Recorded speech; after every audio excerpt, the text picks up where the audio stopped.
disability Yeah. start Yeah. to kick in. Right. After 90 days, right? No, not always. What's our policy say? I can't remember. I know I took long-term when I had my kids. So it was after I think it was 3 weeks or something. I can't remember exactly. It was a long time ago. We can look But into yeah, the specifics. You will, Yeah. or if you have short-term disability. No, short term would kick in right away, but long term. Is it? Yeah. Yeah, but I we can't don't, remember the so we, exact- that's one thing that we don't offer short-term disability, which is probably there- something we wanna talk about Well, later they're in the Aflac year. would kick in. Yeah, for, only one If person they have. has. Oh, only one person has it now? Okay. Yeah. Okay. So the way that I wrote this sick time COVID, is to be eligible for this sick time, the employee must test positive for COVID and be in compliance with the COVID policy. So then we would take a look at that. And that's pretty much going along with everybody at this point. Yeah, so with the COVID policy, it's back a bit, sorry, it's not easily separated out. So what I did is, I kind of found some policies that are out there and tried to boil them down, because some of them are pretty elaborate.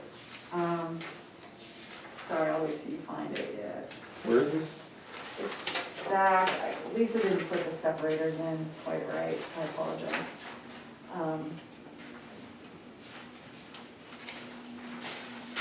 Nobody else. Keep going. 23. Keep going, Sean. 23. I'm at 2. Okay. Oh, actually, Ron, that's not it, that's where it would get inserted into the manual, so keep going. Sorry, I apologize, I didn't double check the separations. It's towards the Oh, back here we there. go. What's this? This is it? Yes, there you go. Oh, where it says draft. Big draft across it.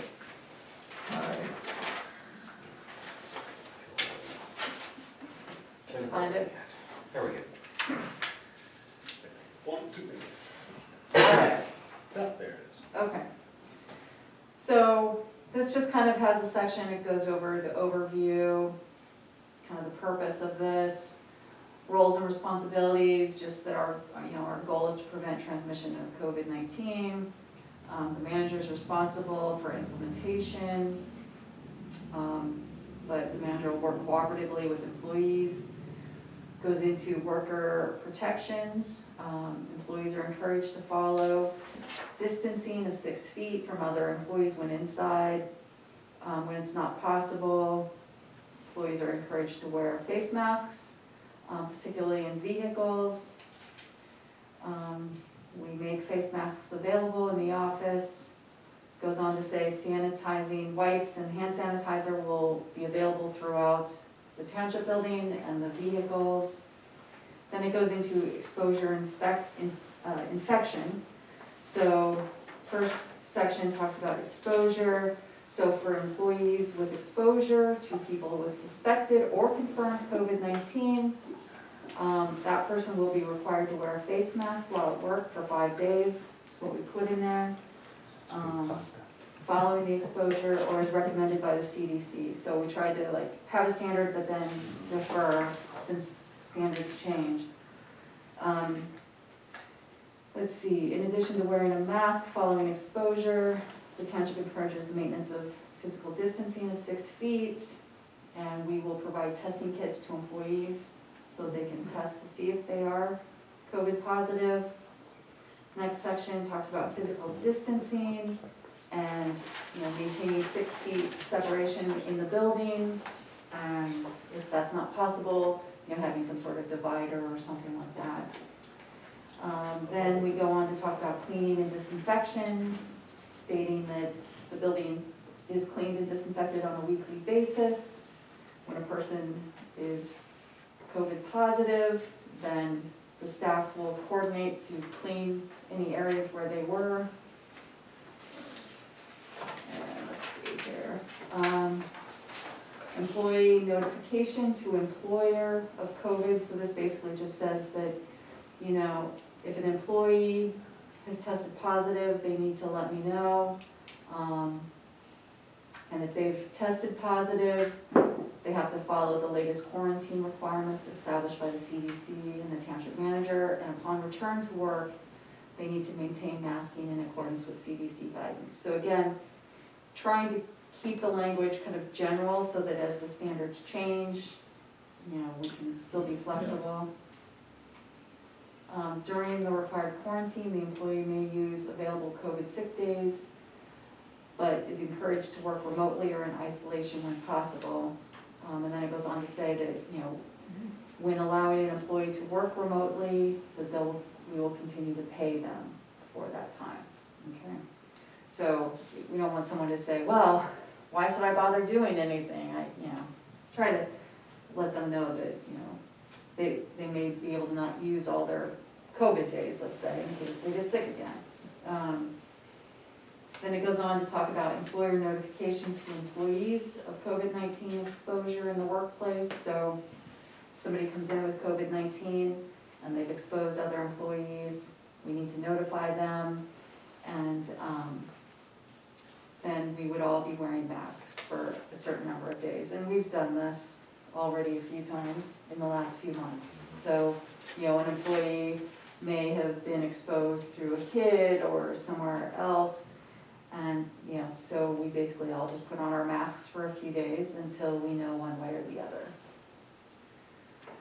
Medical removal from the workplace. So this just talks about if somebody is positive with COVID-19, they have to not be in the workplace where other people are. And then finally, return to work criteria. For those who are removed from the workplace from COVID-19, they need to stay removed until they meet the return to work criteria established by the CDC, as long as they're not continuing to show signs of being contagious. Okay. And then it says here, if an employee has severe COVID-19, we'll follow the guidance of the healthcare provider. So whatever's recommended there. All right, so that's what we have at this point for Good. COVID-19 policy. Any comments or concerns? No, that's pretty much what we have heard Okay. at this point, so Okay. All right. I think everybody's adopting just about the same policy at this point. Right. Yeah. You almost have to. Well, you do, and Yeah, that way it's a little more predictable for the employees. You know, you're not picking on any one person and that sort of thing. Mm-hmm. Did you review this with Steve? Yeah. Okay. Did you have any feedback on it? I'm assuming it's in here, however you guys worked it out. No, I think he's You fine. good with it? Yeah. Okay. So then circling back to the 10 days that's proposed, I don't know how you guys feel about that, if that seems like an acceptable number, or if, What, for COVID? yeah, for the COVID. Absolutely. Yep. That's the going number right now, 10 days. The going number, all right. Okay. Okay, so going back to page 9 of the employee policy, on page 10, there had been some discussion about when an employee is required to come in on a holiday, and it was suggested that they should get paid double time instead of 1.5 times. So what they really should get paid is for the holiday and then time and a half for coming in. Well, I think that's what they are paid now. That's what they should be paid. Okay, so not double time on a holiday? No. Okay. All right. And that's how I feel. How about you, Sean? Yeah, I think that's standard. Yeah. I mean, Yeah, I guess their concern is when they So- have to come in on Christmas morning and plow. So- I so- know, but it's still, I mean, yeah, so You you're wanna getting, just They're pick still gonna get their Christmas 8 morning. hours plus Christmas time and a morning half is for 8 hours basically work. the, right, right, so you end up getting double time and a Like, half. yeah, 2.5. For 8 hours. yeah. for 8 hours Yeah. of time on holiday. Yeah. Okay.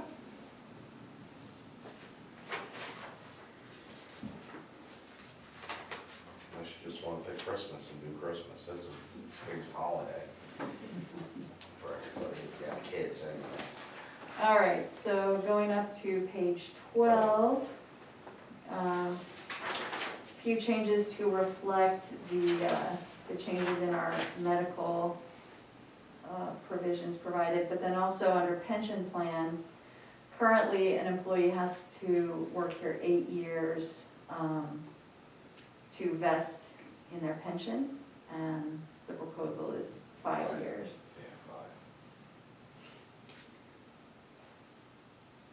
I'm good with 5, I don't, So am I I. haven't really run into anybody that has 8 or 10 years anymore. No. Yeah, And we, yeah, we I talked mean, it's about, even like, I mean, this is a defined pension plan, it's not a, Right, a contribution plan that Well, you're you automatically into, but. you can contribute Yeah. them, but yeah. right, yeah, that's fine, 5 years I think is fine.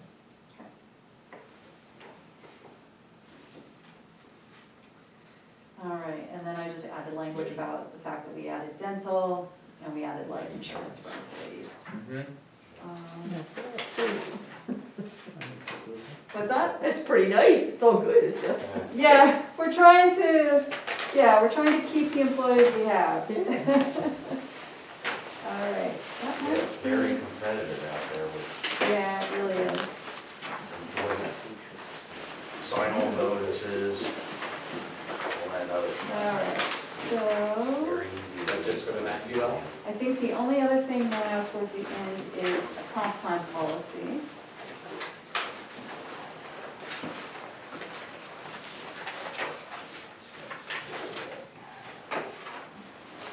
It's back near where that Coget policy was. So it's titled Overtime Comp Time Policy. Okay.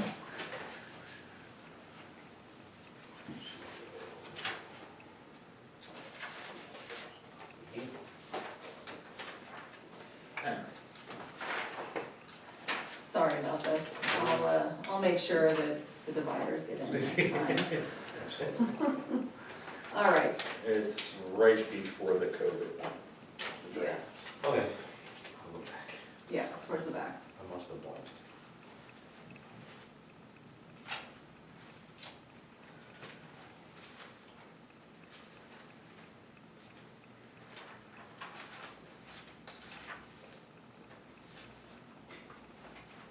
Yes, okay. There it is. All right, okay, so we really don't have a comp time policy at this point, and so we thought, since we're working on updates to the employee handbook, this would be a good time to come up with some.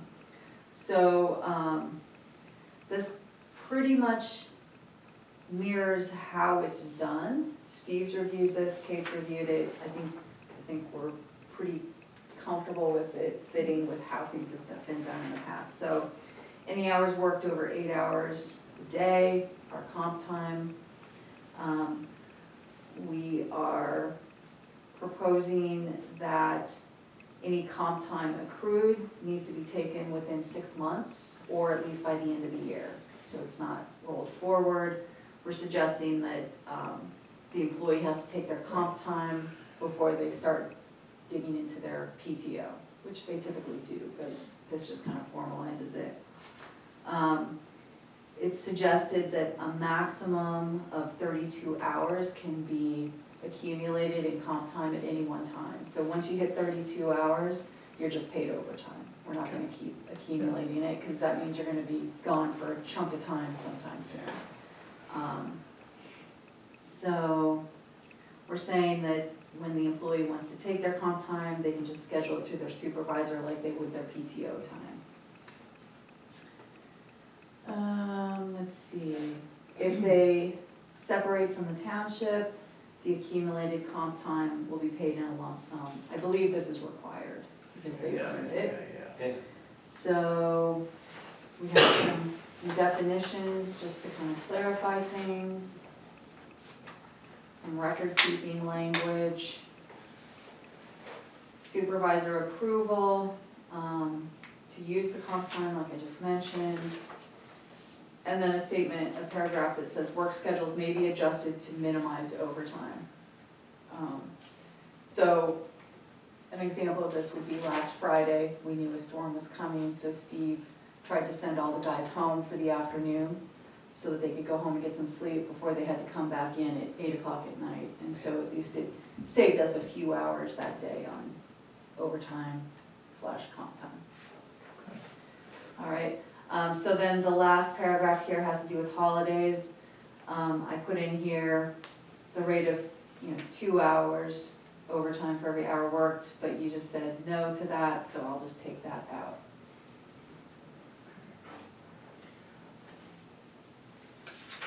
All right, any thoughts or comments on this?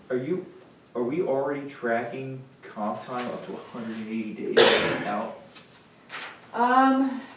So I think it's a little loose. I think Steve tries to get them to take it in 3 months. But he suggested maybe, They don't accrue that much. Yeah, It's minimal anyway, and they usually take it right away.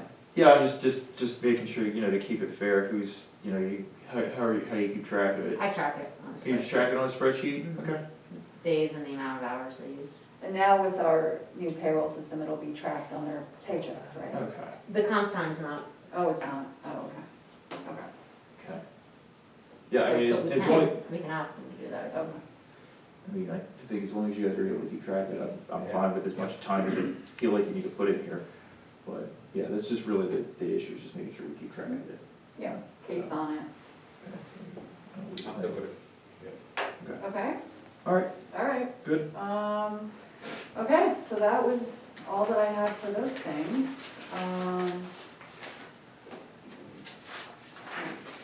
Okay. The next item is the RFP for sledge hauling. Still working on this. There's nothing in your book about that. Before we move off of Okay, this, sorry. with the Oh, yeah, PTO, we were are going back you- to the PTO. I apologize. Yep, Do you wanna, like, I don't know, maybe take this page and make a breakout, clean this up so it's all yeah. straight, and then Yeah, definitely. I guess the question though is, what do we want? yeah, what do you guys want?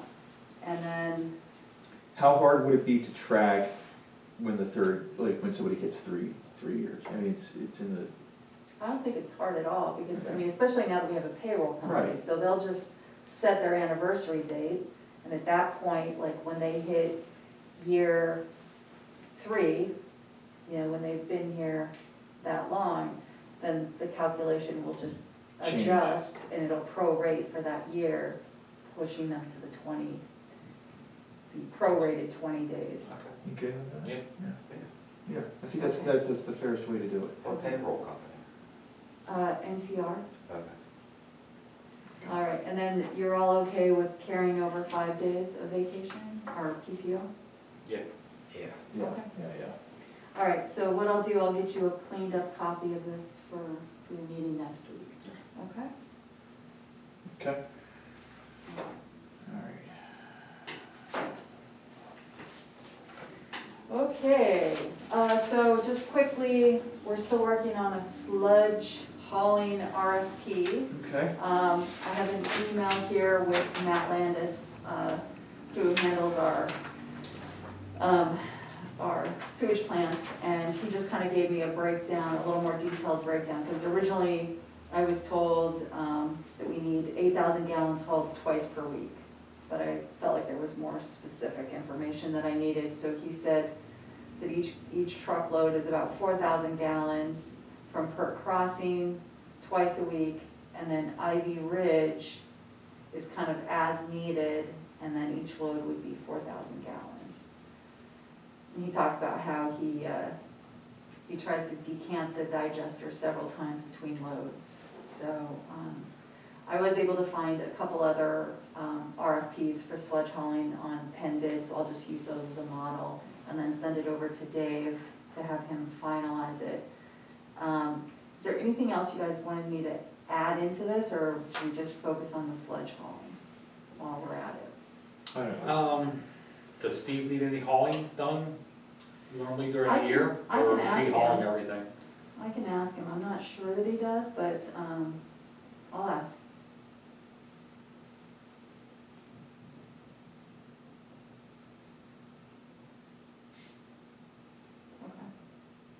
Okay, so we'll work on that. I'm not sure if I'll have something for your meeting next week or not, we'll see how it goes. Okay? Yep. All right, so reviewing the draft agenda for next week, so this should be behind all those policies we were just going over.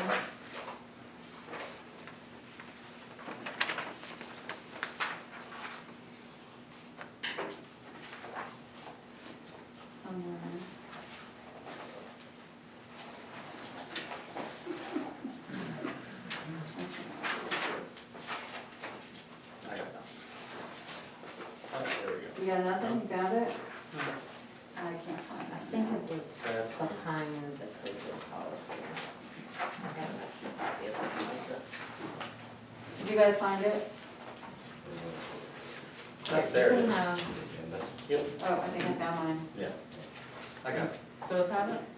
Yeah, okay. All right, so we're hoping to have, the Ladich Cemetery Maintenance Agreement.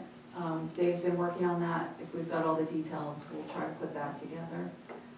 If not, we'll push it off to March. It's not anything that would start until April, really. Scioto Village, this is gonna be a recommendation for denial. This is a project that's been on the books for years and years and years. So Dave is working on drafting a letter. We have, I think the latest engineering review letter of this development was from 2004. So he's referring back to that letter, but he's also got to compare it to the codes that were in place at the time, and so he's having to spend a fair amount of time on that. Albert's Tract subdivision, this is just a 2-lot subdivision. There were just a few minor engineering items that Norm was wanting to make sure got resolved before we brought it to you. So if he's comfortable, we'll bring it to you next week for approval. I'll make the changes we talked about tonight to the Employee Handbook. And like I said, if, for the RFP, for the sledge hauling, if we can get that together, we'll try to get it on your agenda next week. There were some updates to the public comment resolution that was passed last year that was suggested, I think, by a constable, just to kind of refine that. So we might try to get that to you next week. We've got the wireless facilities ordinance update, the COVID policy that we went over tonight. 4 is the same as 1, sorry about that. And then also 5 is a repeat.